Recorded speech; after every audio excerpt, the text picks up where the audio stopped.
हाँ तो बच्चों, अब इसमें आगे है आणविक द्रव्यमान। ठीक है, 9वां पॉइंट, 10वां पॉइंट है आणविक द्रव्यमान। ठीक है, तो किसी भी यौगिक का आणविक द्रव्यमान हम कैसे निकालते हैं, ठीक है, तो वो इसमें हम देखेंगे। ठीक है, तो ये भी आता है प्रश्न। तो इसमें देखते हैं, शुरुआत हम करते हैं जल से। ठीक है, H2O से कैसे हम इसका आणविक द्रव्यमान निकालेंगे, है ना। जल क्योंकि क्या है, सबसे महत्वपूर्ण यौगिक है ना, और जीवन का आधार है। तो देखो H2O में H कैसे निकालते हैं, परमाणु द्रव्यमान। पहले परमाणु द्रव्यमान निकालते हैं, कितना है H का, कितना होता है, 1 होता है। ठीक है, और ऑक्सीजन का कितना होता है, लेकिन यहाँ पे कितने परमाणु हैं, जितने परमाणु हैं उनके गुणा कर देते हैं। ठीक है, प्लस दूसरा क्या है, ऑक्सीजन है, ऑक्सीजन का कितना परमाणु है, 1, और उसका द्रव्यमान कितना हो जाएगा, 16। ठीक है, तो कितना हो गया, 2 एकम को 2, 16 एकम को 16, है ना, बराबर 18। 18 क्या हो गया, किस में निकालते हैं, एटॉमिक मास यूनिट में। ठीक है, AMU या सिर्फ U। ठीक है, तो ये हो गया हाइड्रोजन ऑक्साइड यानी कि जल का आणविक द्रव्यमान। ठीक है, इसी तरह से CO2 का हम निकालेंगे। C का जो है कितना होता है, 12 होता है ना। ये परमाणु द्रव्यमान किताब में दे रखे हैं, सभी तत्वों के, सभी परमाणु के, सभी तो जो मेन हैं उन सब के दे रखे हैं, तो उनको वहाँ से तुम किताब से देख सकते हो। ठीक है, नहीं तो परमाणु द्रव्यमान जो होता है वो परमाणु क्रमांक का लगभग दुगना होता है। ठीक है, परमाणु क्रमांक क्या होता है वो चौथे पार्ट में हम देखेंगे। अभी क्या है, इस पार्ट में परमाणु द्रव्यमान के बारे में बता रखा है। तो परमाणु अगर द्रव्यमान निकालना होता है तो ज़्यादातर जो होते हैं तत्वों के, वो लगभग क्या होते हैं, परमाणु क्रमांक से दुगने होते हैं। ठीक है, तो देखो CO2 है, तो CO2 में जैसे कार्बन का क्या है, पहले तो हम क्या लिखते हैं, संख्या लिखते हैं, कितने परमाणु हैं, यौगिक में कितने परमाणु हैं, एक है तो 1 लिख दिया। उसके बाद परमाणु द्रव्यमान कितना है, अब कार्बन है, कार्बन का कितना हो गया, 12 हो गया। ऑक्सीजन के कितने यहाँ पे वो हैं, परमाणु हैं, 2 परमाणु हैं, तो उनकी संख्या हमने लिख दी 2। ठीक है, और ऑक्सीजन का जैसे कितना था, ऊपर 16 था ना, तो 16 ये हो गया। ठीक है, इसको करके 12 एकम को 12, 16 दूनी कितना होता है, 32, और जोड़ देंगे कितना आ जाएगा, 44। ठीक है, 44 U, यूनिफाइड मास। तो ये हो गया CO2 का आणविक द्रव्यमान, कितना निकल गया, 44 U। ठीक है, इसी तरह से हम किसी भी यौगिक का निकाल सकते हैं। ठीक है, ये थोड़ा आसान है, थोड़ा अब एक कठिन वाले का हम देखते हैं। तो कठिन वाला हम ले लेते हैं कोई, जैसे कि हमने ले लिया CH3COOH। ठीक है, इसका नाम होता है एसिटिक एसिड। ठीक है, एथेनोइक अम्ल भी बोलते हैं इसे, एथेनोइक एसिड भी बोलते हैं, एसिटिक एसिड भी बोलते हैं। तो इसका हम निकालते हैं आणविक द्रव्यमान। तो कैसे निकालेंगे, C कितना है, 1। C कितने परमाणु हैं, 1 है। ठीक है, द्रव्यमान कितना हो जाएगा, 12 हो जाएगा। H कितने हैं, 3। H के परमाणु कितने हैं, 3। ठीक है, गुणा हाइड्रोजन का द्रव्यमान 1, फिर प्लस कार्बन है, 1 परमाणु है। ठीक है, 12 है। ऑक्सीजन का एक ऑक्सीजन का परमाणु ये रहा, एक ऑक्सीजन का परमाणु ये रहा, उसके बाद हाइड्रोजन का फिर वही, ये बहुत लंबा हो गया है ना। अगर हम देखें ये सारे इसमें आ गए हैं, ठीक है, CH, ठीक है, CH3C, CH3C, CH3C, यहाँ पे 12 लगना था, एक और 12,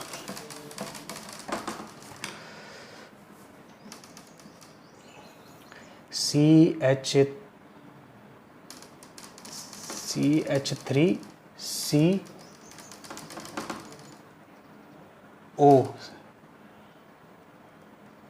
CH3O क्या हो गया, 1 × 16 प्लस 1 × 16, ठीक था, 1 × 1 है ना। तो इस तरह से जो है ये हो गया। अब इसमें देखो CH3COOH, ठीक है, ऐसा भी लिख सकते हैं हम, है ना। तो कितना आएगा देखो, 12 एकम को 12, 3 एकम को 3, 12 एकम को 12, 16 एकम को 16, 16 एकम को 16, 1, 12 कम 12, 12 दूना 24, ठीक है, 16 कम 16, 16 दूना 32, 32, 24 और 1 और 3 4, 4 दूनी 8, 10, 60। तो 60 क्या हो गया इसका आणविक द्रव्यमान निकल गया, ठीक है। CH3COH का आणविक द्रव्यमान जो है वो कितना निकल गया, 60। तो इसी तरह से हमें निकालना है, इसको हम सरल तरीके से भी, तो इसमें जो है इस तरीके से, ये तो तरीका हो गया लंबा तरीका, है ना, ये समझाने के लिए मैंने दे रखा है कि एक एक परमाणु का अगर हम निकालें, है ना, तो कैसे निकलेगा। इसको हम थोड़ा और आसान तरीके से भी देख सकते हैं। देखो पहले हम ये देखते हैं कितने तरह के परमाणु हैं, कितने तरह के हैं इसमें। देखो तीन तरह के हैं, कार्बन है, हाइड्रोजन है और ऑक्सीजन है, 3 तरह के इसमें परमाणु हैं, ठीक है, 3 तरह के परमाणु हैं। अब हर एक परमाणु को उनका एक साथ निकालना है, ठीक है, एक साथ हम उस परमाणु द्रव्यमान को कैलकुलेट करेंगे। जैसे कि कार्बन कितने हैं, 1 2, 2 कार्बन हैं, 2, ठीक है, और एक कार्बन का परमाणु भार होता है 12। टोटल कितने परमाणु हैं कार्बन के, 2, और एक कार्बन परमाणु का भार 12। अब लगाएंगे प्लस। अब दूसरे परमाणु को देखेंगे, हाइड्रोजन, हाइड्रोजन के 3 यहाँ पे हैं, 1 यहाँ पे है, तो कितने हो गए, 4, 3 यहाँ पे, 1 यहाँ पे, तो 4 परमाणु हो गए हाइड्रोजन के। तो 4 यहाँ पे हम परमाणु हो गए, ठीक है। और एक हाइड्रोजन परमाणु का द्रव्यमान कितना होता है, 1, ठीक है। अब देखते हैं प्लस लगा के तीसरा परमाणु है ऑक्सीजन। ऑक्सीजन में कितने हो गए यहाँ पे, 2 परमाणु हैं ऑक्सीजन के, और ऑक्सीजन का परमाणु भार होता है 16, ठीक है। कितना आ जाएगा, 12 दूना 24, 4 एकम को 4, 16 दूनी 32, तीनों को अगर जोड़ेंगे कितना आ जाएगा, 24 4 32, 24 4 32, 24 4 32, ये मैंने पहले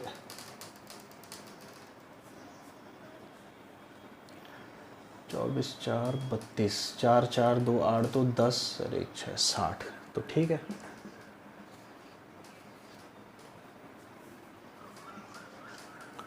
तो इस तरह से जो है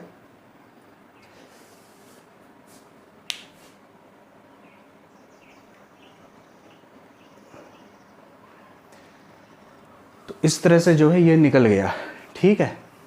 तो इसी तरह से हम और किसी और उसके भी निकाल सकते हैं हम, जैसे कि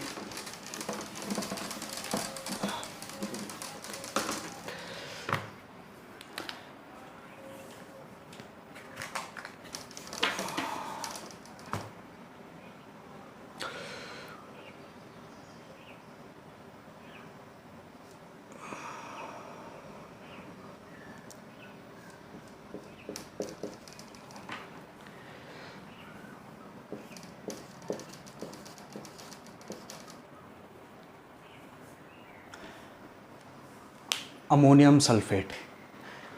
अमोनियम सल्फेट का आणविक द्रव्यमान हमें निकालना है। कैसे निकालेंगे?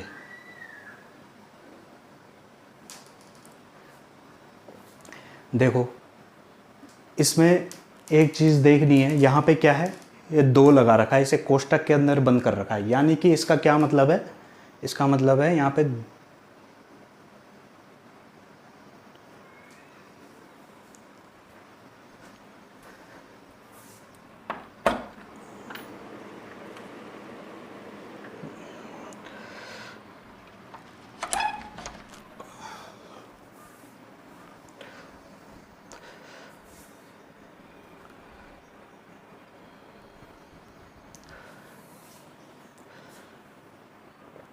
तो इसका क्या मतलब है? इसका मतलब है कि यहाँ पे हमने दो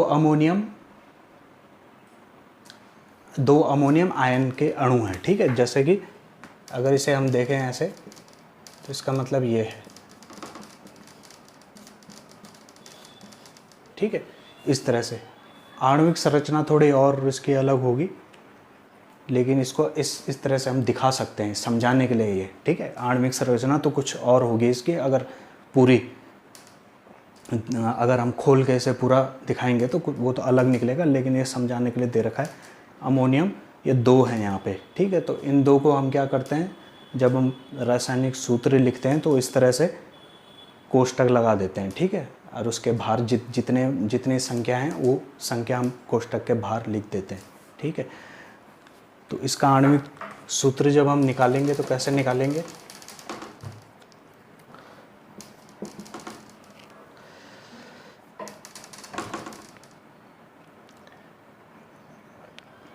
एन का कितना होता है? पहले कितने तरह के परमाणु हैं? एक N हो गया, दूसरा H हो गया, तीसरा S हो गया, चौथा O हो गया, ठीक है। N के कितने हैं? एक है, ठीक है। एक है या 2 हैं? 2 हैं, ठीक है। N के कितने हैं? 2। H के कितने हो जाएंगे? N के अगर 2 हैं, H के कितने हो जाएंगे? H देखो यहाँ पे 4 है, ठीक है, 4 लगा हुआ है। तो यानी कि इसकी गुणा जो है इससे करते हैं, इसकी गुणा अगर नीचे कुछ लगा हुआ है उसकी गुणा हम क्या करते हैं, नीचे वाले से करते हैं। कितना आ जाएगा? 8 आ जाएगा, ठीक है। तो यानी कि उसके परमाणु फिर उतने हो जाते हैं। तो 2 चौके 8, ठीक है। SO4 ये अलग है, कोष्टक के बाहर है, ये अलग है। S यहाँ पे एक ही है, और ऑक्सीजन यहाँ पे 4 है, ठीक है, 4 है। तो इस तरह से हम जो है अब हम इसका निकाल सकते हैं, ठीक है। तो निकालेंगे 2, ठीक है। ये तो हो गई संख्या, और ये हो गया परमाणु भार।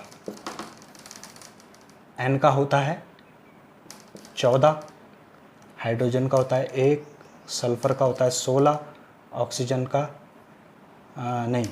सल्फर का होता है 32, ऑक्सीजन का होता है 16, ठीक है। तो अब हम निकालेंगे 2 गुणा 14 प्लस 8 गुणा 1 प्लस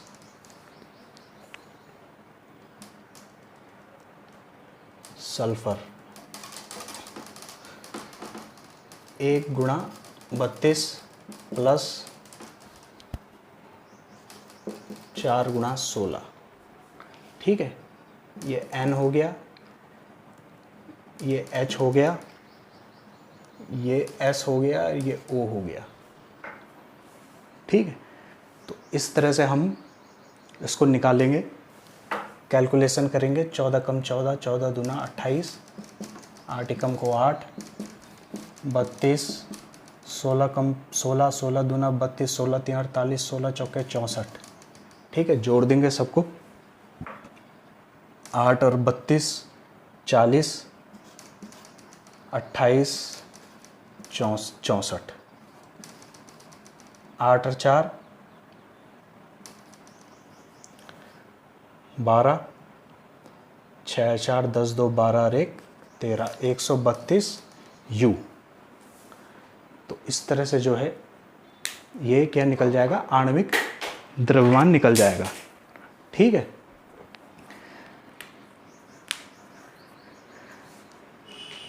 किसी और का देखना है तो देख सकते हैं, जैसे कि नाइट्रिक अम्ल,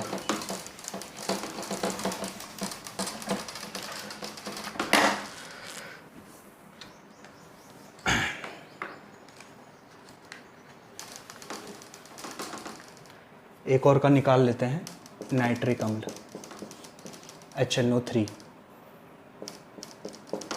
एक या सीधा सीधा हम जैसे जैसे हमें प्रैक्टिस होती जाएगी फिर हम ज़्यादा हमें करने की ज़रूरत नहीं होगी। एक इसका तो एक ही होगा, एक एकम को 1, नाइट्रोजन ये भी 14, इसका हम कर सकते हैं 3 गुणा 16, कितना हो जाएगा 14 प्लस 16 कम 16, 16 दूना 32, 16 तीन 48, 14 और 1 15, 15 और 48, 8 और 5 13, 4 1 5 और 1 6 63, ठीक है। तो HNO3 का जो है वो 63 आंसर आ जाएगा। इस तरह से निकालना है ये। तो कुछ और यौगिक हैं, उनके निकाल के मुझे बताना व्हाट्सएप में, उनके आंसर लिख के मुझे भेजना। देखते हैं कौन कौन कर पाता है, तभी समझ में आएगा कि समझ में आया है तुम्हें या नहीं आया है, ठीक है।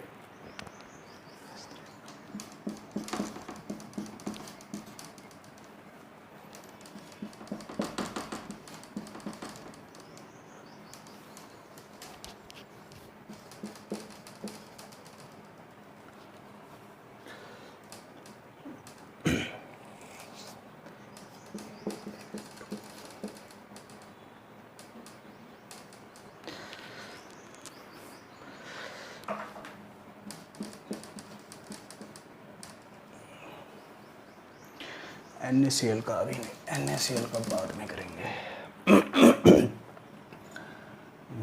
और क्या भेजें,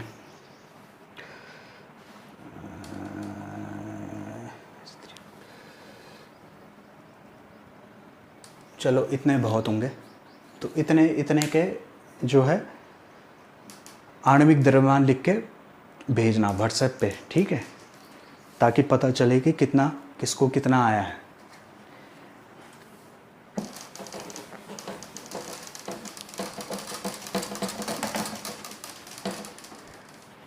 इसके बाद आता है सूत्र इकाई द्रव्यमान, ठीक है।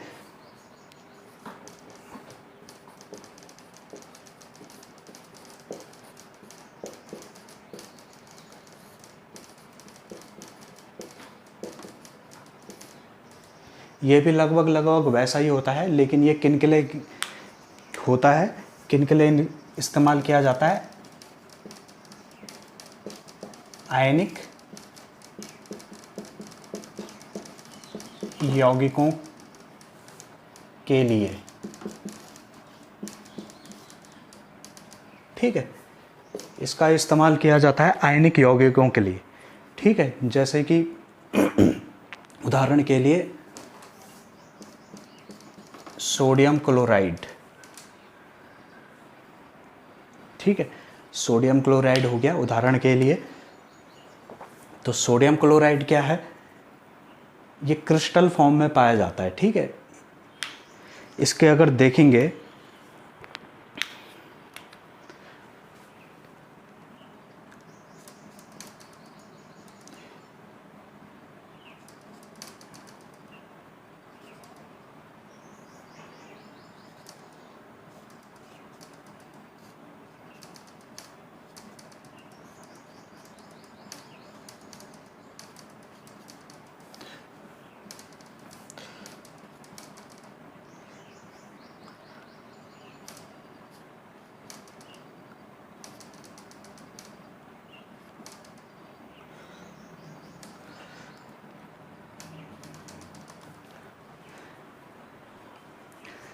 इस तरह का जो होता है क्रिस्टल होता है, ठीक है।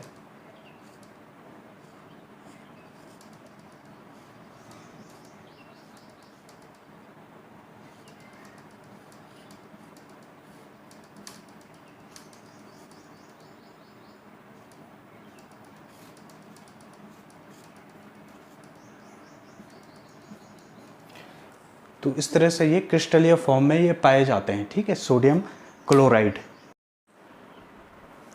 अब इसमें आणविक द्रव्यमान के बाद अगला आता है सूत्रिकाय द्रव्यमान।